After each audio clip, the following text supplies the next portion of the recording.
Hey folks, how we doing today? It's me again, Shannon Fox here, Devoted Patriots 2 channel. I've got a link in the description below to a Tom McDonald short video where he's exposing the Grammys, just like Gateway Pundit is, for all their satanic garbage. Now, I've seen the left go a little satanic with their woke crap in the past with these Emmys, Grammys, and nominee. A lot of these Mickey Minaj and all these different rappers have got this satanic mantra going on. I think they think it helps their premise. I don't know. I have to say they probably sold their soul, and so maybe they have to promote this evil stuff in order to continue to be successful. That's just my theory.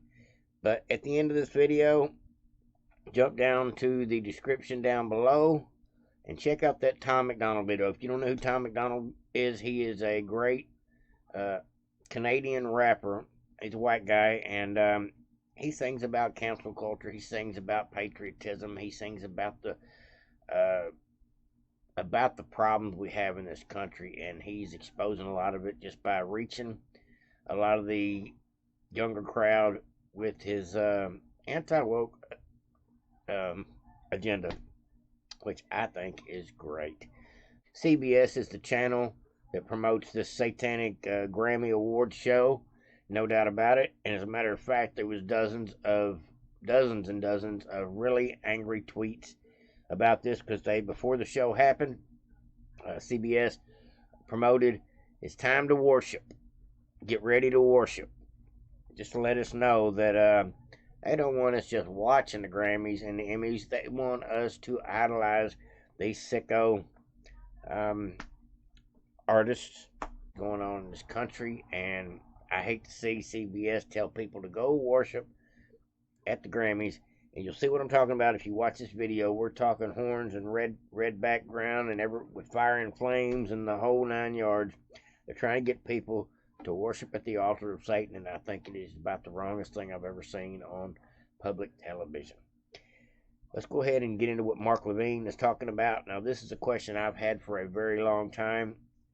Once we do take over the House, was my question, how do we actually get to prosecute a lot of these liars, these no-shows, these folks that, like Joe Biden and Hunter Biden and Fauci, that will either be in contempt, refuse to show up, or just will not answer the questions properly. And then we will have to send all these cases literally to the Senate to try to get something done about them. And then they're dead in the water because we don't control the Senate. I wondered this about a lot of things in the last couple of months, figuring we would take over the House and the Senate. But since we only took over the House, we do have a lot more power as far as the purse goes and as far as bill building, but we and committees and for investigations and things, but we do not have the backing of the Senate or the executive branch, Joe Biden, or the Department of Justice to help us prosecute or persecute any of these folks that have been lying and trying to destroy our country with their tyrannical socialist ways. Well, let's go ahead and get into what Mark Levin says has to be done. I didn't know this was a possibility, but this absolutely needs to be done. Tell me what you think, folks. We'll go ahead and get into this together. The director of the FBI, the U.S. attorney also appointed by the President of the United States, and the special counsel appointed by the Attorney General of the United States. What do we do as a country if they stonewall the House of Representatives, a majority of whom are Republicans? What do we do as a country if the National Archives, also part of the executive branch, is also stonewalling these Republicans? In other words, what do we do if separation of powers is being violated by the executive branch, and the executive branch is the only body, we think, that can enforce the law? It is the executive. And this is what I want to talk to you about, because we've reached this point. We have the most dangerous FBI today since the history of the FBI. We have the most dangerous Department of Justice since it was founded by Ulysses S. Grant in 1870. We have the most dangerous attorney general since George Washington handpicked an attorney general, whether they're state legislators or state legislatures that are Republican, whether they're pro-lifers who are Republican, whether they're people who were merely parading and quote-unquote trespassing on the Capitol grounds. They went after them too. Obviously, they're going after former President Trump. Can you name any Democrats that they've targeted? Is it the Democrats are angels? No, it's not.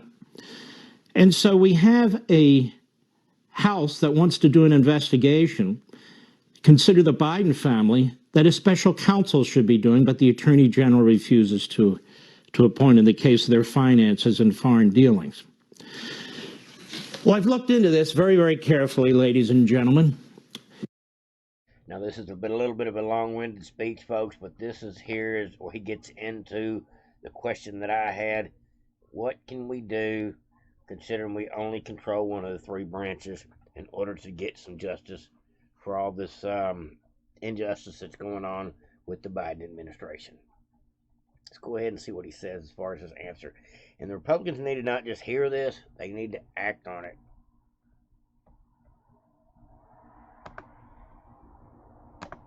The House of Representatives, the Republicans, need to preserve their authority under the Constitution. It's called self-preservation. That's the legal phrase, self-preservation. The Republican House has to preserve separation of powers and has to preserve our governmental system. There's supposed to be a balance, a negotiation. You sort of work things out, one branch with another. But if another branch is corrupt, in the sense that they're using the law against their political opponents, and they're corrupt in the sense that they basically dare you to do anything about it because they're not going to enforce it on the executive side, you have to act. Or the House of Representatives and Congress more broadly will seek to be the power that they need to be in this triumvirate government, or this three-part government.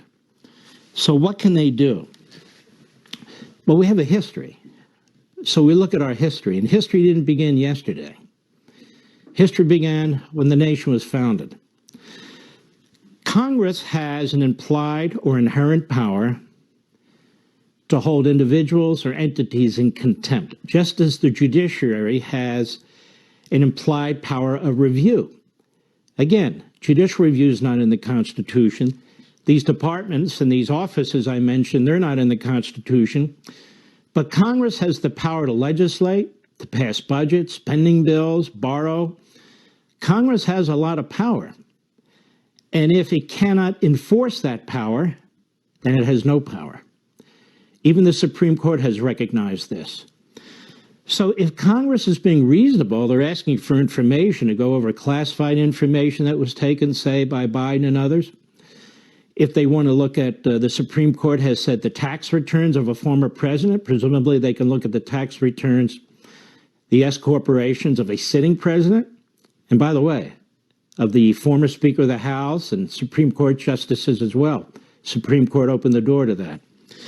If they want to look at how the Federal Bureau of Investigation is functioning, which is a very, very important matter given the fact that we've now learned that they've been monitoring American citizens and censoring the distribution of information on these social outlets, among other things, and given the way they conduct themselves with the SWAT teams and so many other reasons to look in the FBI is not free to just blow off our elected representatives. And neither is the Attorney General of the United States, who has targeted parents, who has targeted pro-lifers, who has targeted Republican legislatures, who's targeted a former president, and all the rest of it. So they have to have the power to act. These are extraordinarily dangerous times, grave times. And so the Republicans in the House have pulled together committees, they've asked for information, they've asked for witnesses, and they need to enforce it. Now, here's what they do. If this can't get worked out, they look at this inherent implied contempt power that I talked about. This has been upheld by the Supreme Court in the past on the rare occasion it's been used and the rare occasion the court has ruled.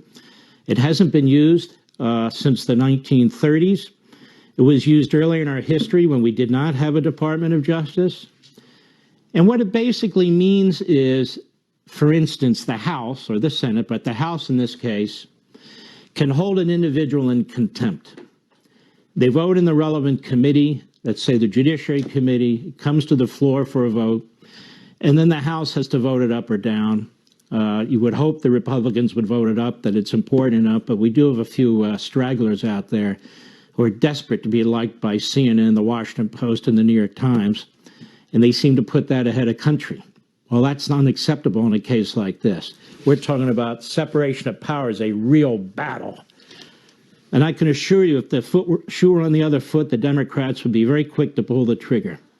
In that case, for matters that seem ridiculous, people asserting their Fifth Amendment rights, people asserting that there's at least limited privilege and so forth, but here there's no justification at all. Now what happens? Congress votes, they send it to the U.S. Attorney, and the U.S. Attorney says, nah, I don't think so. Congress has the power. Listen to me. This is not kook stuff. It's not black helicopter stuff. It's been done. Dust off the law. Congress has the power to send the sergeant of arms to secure that individual. That is, to arrest the individual. The executive branch plays no role.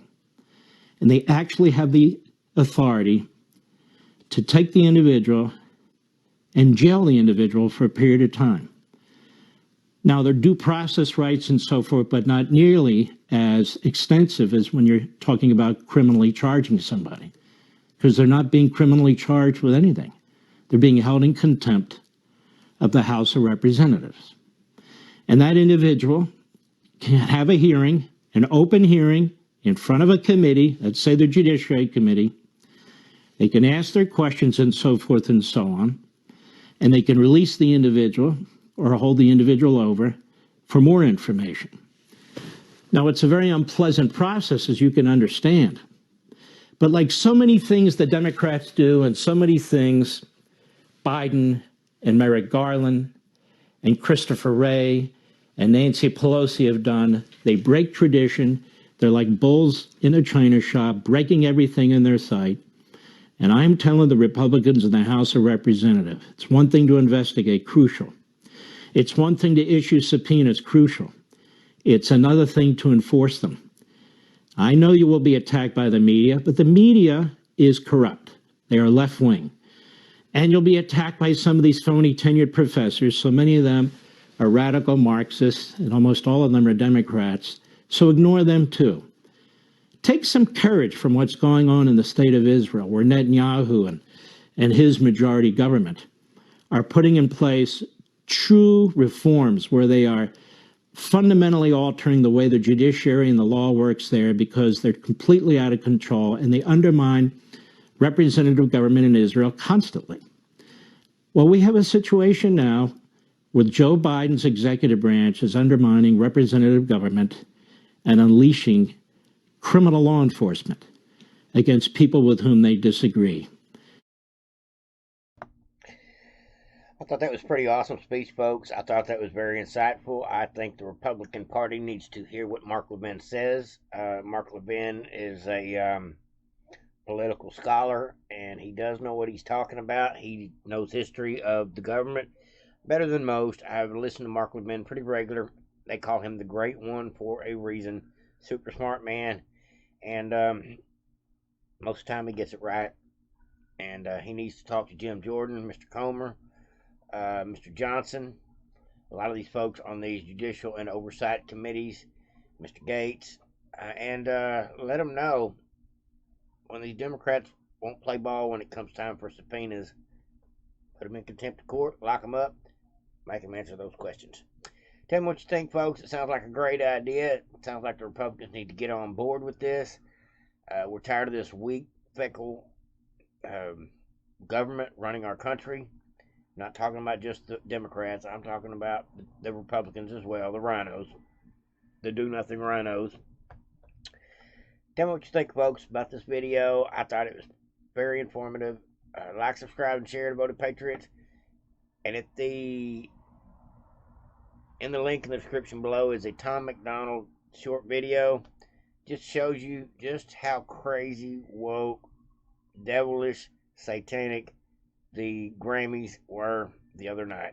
Sickening stuff. I'm glad Tom McDonald is making shorts about it, talking about it, and bringing it to people's awareness. This is not good for the country, much less good for the minds of the people that are influenceable with this garbage. Over and out, folks. Tell me what you think.